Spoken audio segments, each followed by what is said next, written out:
Hello, everyone. Thank you so much for joining me today. This is Fran Amato from the product marketing team here at Kronos, and I am going to walk you through the configuration for full-time employees so that you can stay in line with the new legislation in the Family First Coronavirus Response Act. What we're going to go through today are a couple of different pieces as it relates to the Workforce Ready system. I'm going to give you an understanding of how you would create new time off policies and counters, set up accrual profile policy changes, and create new leave profiles, all so that you can align with the new legislation. There's a lot to cover, so let's get started. Now, at a high level, let me just give you some information around what we're going to focus on as it relates to the Family First Coronavirus Response Act. The first piece that we're going to look at is paid sick time. The legislation requires employees with fewer than 500 employees and government employers to provide employees 2 weeks of paid sick leave. That's paid at their regular pay or 2/3 of their regular rate of pay, depending on the reason for taking time off. There are a couple of different reasons as to when the employees can actually utilize this paid sick time, but in general, it really focuses on either caring for themselves or others as it relates to the coronavirus, or even caring for their children whose school or childcare provider is unavailable due to the coronavirus. So because we're focusing on the full-time employee setup, they are entitled to 2 weeks or 80 hours of paid sick leave. And we're going to go into how that would be set up here. We're also going to look at the extended paid leave. And that again is for employees of employers with fewer than 500 employees and government employers as well, who've been on the job for at least 30 days, and they have the right to take up to 12 weeks of job protected leave under the Family and Medical Leave Act, which can be used for a variety of different reasons, very similar to the paid sick time. So we'll talk about how that can be set up in the leave module as well. With all of that said, we'll start out with the time and labor and accruals configuration for full-time employees. So in the system here, we are going to set up some counters in order to track this type of information. So here we're going to go under company settings. We're going to look for time and labor setup, and then under time list definitions, we should see counters. If you don't see counters, then you probably are seeing pay categories. So it's just a different label for the same type of thing, and the setup will be very similar. So if I go into the counters here, of course, you are likely not going to have the particular counters that we need set up quite yet. So your first step would be to add a new counter. I've already created these, so I'll open one of these, and the first one that you want to create is the Emergency Family and Medical Leave counter. This is going to be what we set up for the leave perspective. Part of the legislation dictates that when utilizing this particular leave category, the rate of pay should be 2/3 of the regular rate. And so with that said, what we're going to see is that we have a name that we need to add. You can add a code if you like. Make sure that this is active and viewable in reports. And this is where the rate comes into play.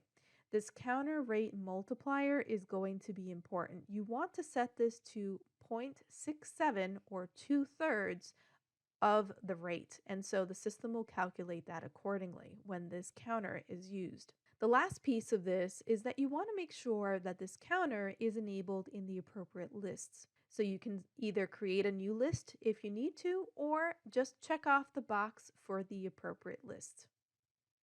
Once you're done, you want to hit save, and we'll move on to creating the second counter.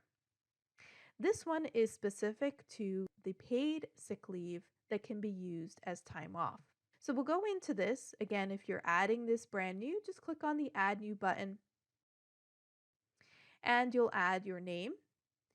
It's important to differentiate between these two, so I would recommend naming this something to the effect of emergency paid sick leave.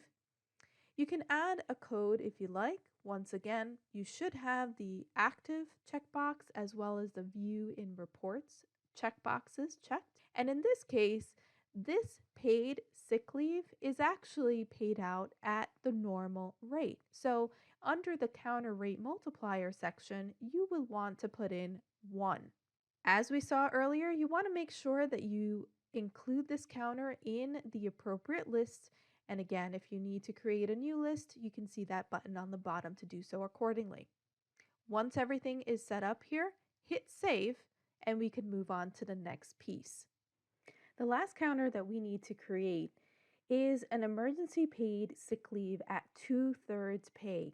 And the reason for this is because there are certain reasons that will require the emergency paid sick leave to be paid only at 2/3 of their pay versus a regular rate. So here again, we're going to put in a name, put in a code if you like, make sure it's active and viewable in reports. And the important piece here is that the rate multiplier is set to 0.67. And of course, you want to make sure that this is also part of any appropriate lists, adding new lists as you need to, and don't forget to save in the upper right-hand corner. The next piece that we need to set up is around time off. We're going to go over to the menu option. We're going to look for company settings, and from here, we're going to go to global setup. Towards the bottom, you should see time offs. There are a couple of different time off categories that we're going to create, but really the point of doing this is so that the time off categories can be requested and time off can be tracked properly both in the timesheet and against accrual balances. So we'll start with creating the emergency family and medical leave time off. Because you're coming into this and creating a new time off altogether, please click on the Add New button and you can follow along to see what the settings should look like.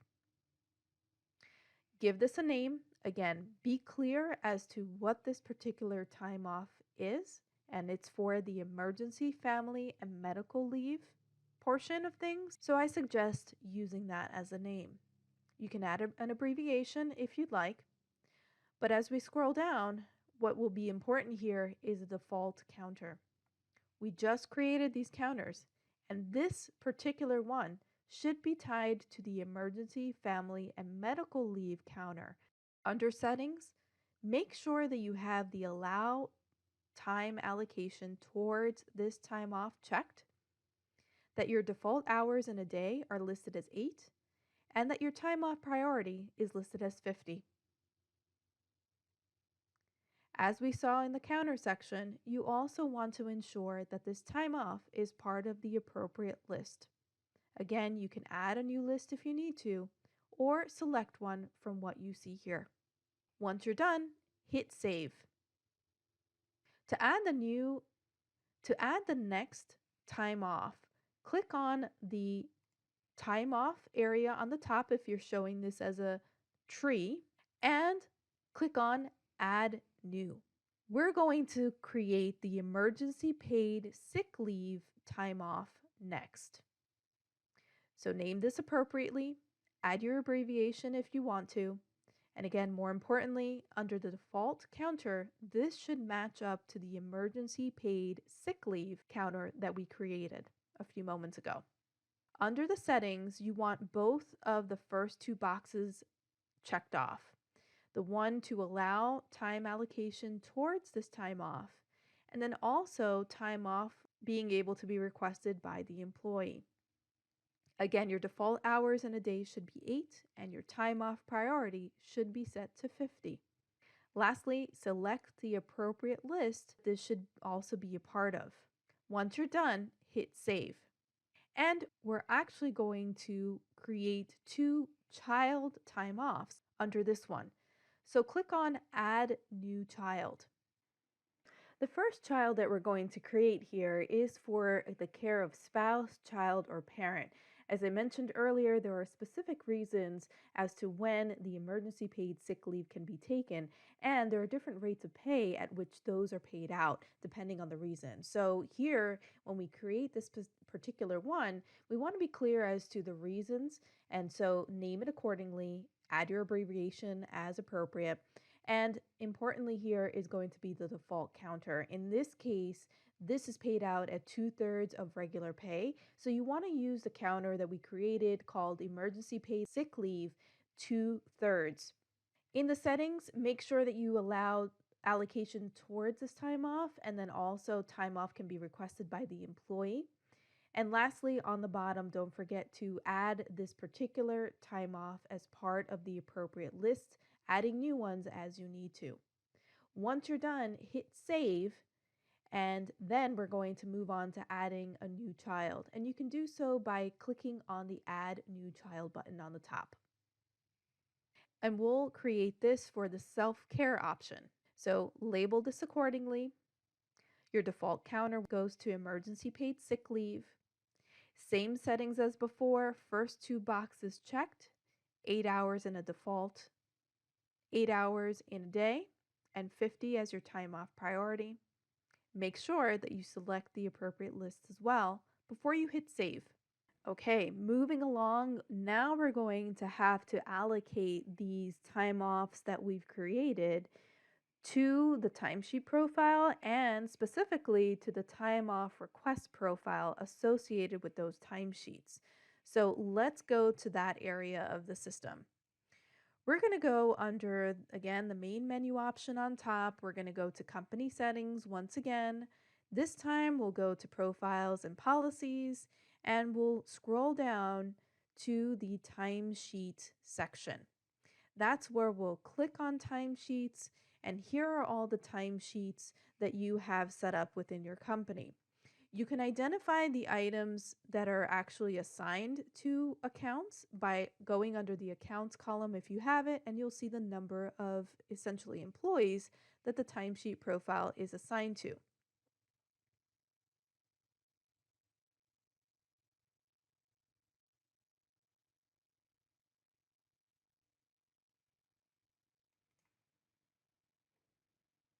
So you can identify the timesheet profile that you need to modify and click on the pencil icon to jump right into those settings. So here we're looking at the timesheet profile settings. What we're going to do first is actually go over to the right-hand side. You should see a time off settings window, and in that there should be a blue line item called time off request profile and the name of a time off request profile. You want to click on that name, so in this case time off workflow. That will give us time off profile that is associated with that timesheet. This is where we're going to make some changes. The first is under the available time off section on the left-hand side. You want to select custom list, and from here you want to select an appropriate list. So you can either create a new one if you don't have one listed here, or you can actually modify an existing list and pull in the appropriate time off that we just created. So you'll see them here. Emergency paid sick leave for care of a child, spouse, or parent. We'll have the emergency paid sick leave, and then the other child here, which is the self-care option. Those need to be pulled in to whatever list either you create or you modify. And the way that you would do that is you should see those items on the right-hand side. You would check the appropriate box, click add, and they will appear on the left. Once you're done, hit the done button on the bottom and save your change in the upper right-hand corner. Another change that we'll need to make here is towards the bottom of this screen. Always on the left-hand side, we're going to scroll down to the very two last sections. The first is called Submit Settings. That box under Use Timesheet Rules for Validation should be checked. And under Approval Settings, the same box, Use Timesheet Rules for Validation, should be checked. Once you check those appropriate boxes, don't forget to save your changes, and then use the arrow in the upper left to go back.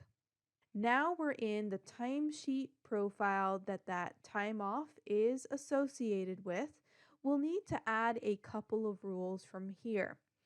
In the upper right hand corner, you should see a View Edit Rules button, and you'll want to click on that. So what we're going to do, and the purpose of making or adding this rule, is to prevent managers from manually adding time that would result in a negative balance for the emergency paid sick leave. So with that said, you want to click on Add Rule. The one that you're going to look for is under the On Save category, but it's called the time off exceeds. So you can type in time off exceeds and hit enter to filter for that. So you'll see that same rule under on approve, on save, and on submit. Select the one under the on save category. I already have this set up, so let me share with you what those settings should be. When you open up the time off exceeded rule, the very first option has a drop down. You can see here that it should be set to error, and the number 0 hours should be selected towards the right of that same line. The second radio button to apply to following time off categories should be selected, and from here you should select the Emergency Paid Sick Leave Act from the list. Towards the bottom, you'll need to check the Check Unapproved Request box as well as the Applies to Employees box, and on the last setting under Applies to Managers on Level, select everything here. Once you've made those changes, hit Save and then save again. At this point, we've successfully created the time off counters, time off categories that can be allocated for accruals, and we've set up the time off and timesheet profiles to link these accordingly. The last step in this process for the emergency paid sick bucket is really to tie that into the accrual profile. So we'll do that next. We'll go up to the menu option. Again, company settings is where we would want to be. Under profiles and policies, we should see a benefit accruals option. And in clicking on that, it will show us all of the profiles that are available within our company. Again, there's an accounts column that should be visible to you or that you can pull in, and that'll show you exactly how many employees are assigned to that profile. So we'll go into this hourly employee profile as an example, and from here we want to add a new rule. I'll show you what those settings for that new rule should look like. In the settings, you should select the emergency paid sick leave as the time off to use. For the anchor date line item on the right, the drop down for calendar day should be the option selected, and 1/1 should be typed in if it doesn't appear automatically. You should use the date started. Adjusted to should be set to do not adjust. Date to use as a start date should be set to date rehired. And use the hire date if the employee is missing above data should be selected here. There is no waiting period that should be applied here. So under waiting period, you should have this set up just like this, where you're using the date hired for calculating the waiting period. Waiting period should be set to 0 days. No for the radio button under the schedule-based definition. And more importantly here, no adjustment under the drop-down. We'll need to modify some of the carryover settings, so let's go into that section. This should be enabled. Date to apply on should be the start of new accrual year. The maximum carryover date should be set to 0 hours. No moving of carryover amount because there shouldn't be any. The amount over maximum should be set to 0'd out. Use options to no limit. Negative balance options should be to 0'd out as well. Once you're done, apply your changes. Next section is extra settings. Click on extra settings. Tenure changes on the top should be set to break point on exact date. No rounding. No maximum accrued amount should be enabled. Maximum running balance You should subtract the scheduled hours. That box should be checked, and then over maximum should be zeroed out. Again, with moving balances, there shouldn't be any, so it should be set to move 0 hours. No utilization settings or restriction settings. And on the bottom, the last 3 dropdowns should be first, termination date, and current accrue period start. Once you've made those changes, hit apply changes, and don't forget to save on the profile itself. Lastly, schedule. This is going to accrue yearly. So select yearly from the dropdown, check the allow personal schedule box, and the entitled to radio button should be selected as year. Under the entitled to area, you should enter 80, and then the dropdown should be selected as hours. So you'll see on the right hand side, the rate should be 80 hours yearly. Once you're done, hit save once again, and hit the back button. Don't forget to also hit save on the benefit accruals profile page because you just modified some selections. Scroll down and now you should see the 80 hours yearly. Make sure that this is also visible to employees and that it auto runs. Once you check those boxes, again, hit save on this page. The benefit accruals should automatically run if you have that auto run checkbox checked. That means overnight it will calculate accordingly and the balances should be visible to your employees. Now, if you want the balances to be visible right now, you can always execute the accruals for this particular category we just created manually. Now that we've gotten the 80 hours for paid sick leave all set up, the next thing we need to set up is the leave module. The new legislation provides a 10-day mandate for full-time employees to receive either full pay or 2/3 pay, depending on the reasons they're utilizing sick leave. In addition, there is a 12-week expansion of FMLA where full-time employees are paid 2/3 of their rate of pay. So what we're going to do first is actually set up the reason codes for the leave side of things, and we'll see that used when we set up the rules on the leave profile in just a little bit. To set up the reason codes, we just go to the top here. We're going to go under company settings, profiles and policies. We'll scroll down to leave of absence, and this is where we're going to find reasons as one of the menu items. So clicking on reasons, this is a really straightforward step. What we're going to do is add a new reason. And I've already created these, so I'll give you a look into them. Label them something that makes sense. Again, this goes back to the reasons that the sick leave is being used. So one might be labeled caregiver. This is the example I have here. Name it accordingly and make sure that it's active. And don't forget to save your change before you move on. The next one should be for the use of leave for either an employee being sick themselves, quarantine, that kind of a thing. So again, name it so that it makes sense to you. And this is an example. You can name it whatever it is that you like. Just make sure that it is set to active and don't forget to save your changes before you navigate away. Now, the next step that we're going to take is actually to create the leave categories next. We'll go under the company settings area, profiles and policies once again, and we're going to see a leave of absence menu. If you click on that, you'll see the categories option listed, and we'll click there to create the new category. So I already have this set up, but for you folks that you'll need to add a new category, just click on the add new. I'll show you what the settings will need to be. Very straightforward. Here you'll want to put in the Emergency, Family, and Medical Leave Expansion Act. I put in the whole title. You want to make sure that this is active, so check the active box.